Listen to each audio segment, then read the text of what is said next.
Another team that had a great rookie class a year ago, another team that was in my top 10 rookie classes a year ago. Don't shake your head, Rick. The Seattle Seahawks. I had a twitch. Oh, okay. All right. So Since the I've already Seahawks. lost Paramount Plus. Again. Yeah, you're never getting it. Don't even ask. I'm talking to my 11-year-old now. Don't even ask. You're not getting it.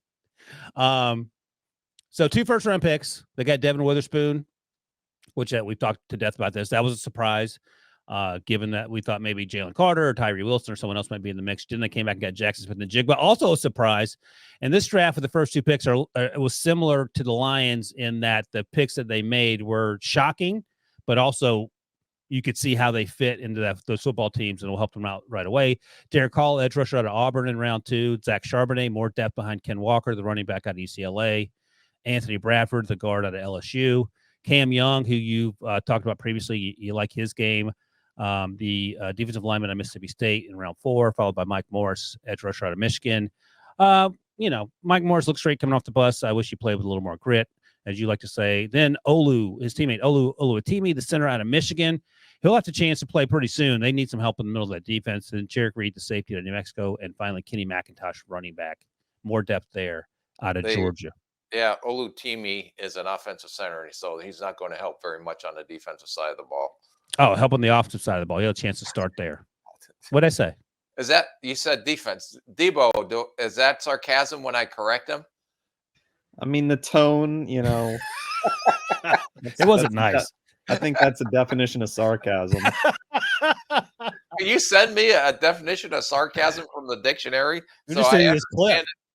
Just because I don't understand his rankings, apparently I don't understand the definition of sarcasm. You could be like, hey, Ryan, you accidentally said defense, and he actually plays on offense. And hey, Rick, you know what? You can tell that Debo is early on in his relationship compared to 2 old guys been married forever, with the way that he forms responses to things that may perhaps be irritating to the other person. Whereas he's upbeat and nice. And, oh, by the way, whereas you are like, hey, dumbass. I did not say that. I'm channeling your inner thoughts. I'm just getting nervous for Ryan to say where he had the Seahawks in his post-draft rankings. Oh God, yeah. I can't wait for this one. All right. Why don't you guess where I had them and then tell us about the impact class? Oh, I imagine, let's see, the way you've been ranking. Yeah.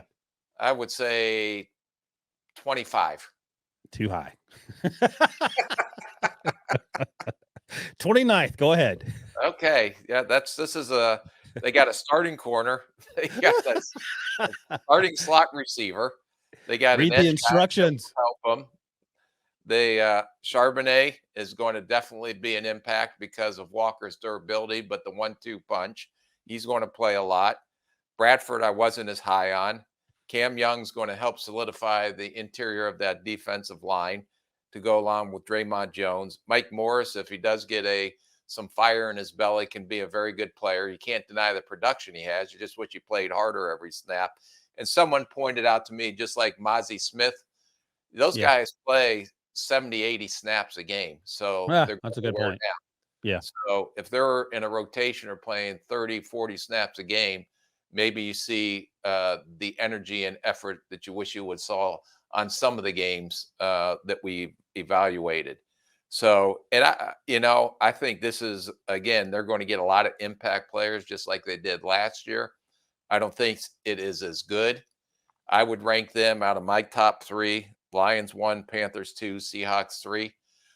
So I think they have a lot of impact players that are going to continue to build on a strong class from last year.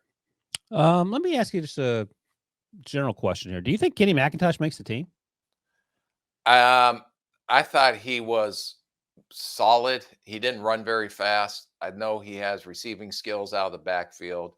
I think he's a little generic, but he could potentially carve out a role as a third down receiver out of the backfield that can catch the ball very well. So I could see him potentially making it, if not practice squad, but with a potential chance to jump up to the 53 if they have injuries. They have DJ Dallas also on the team behind Ken Walker III and Zach Charbonnet, who they drafted. So, Isaiah Pacheco was a late 7th rounder. So I was just thinking over the course of the fall, Kenny McIntosh's stock, according to the media, would go up and down.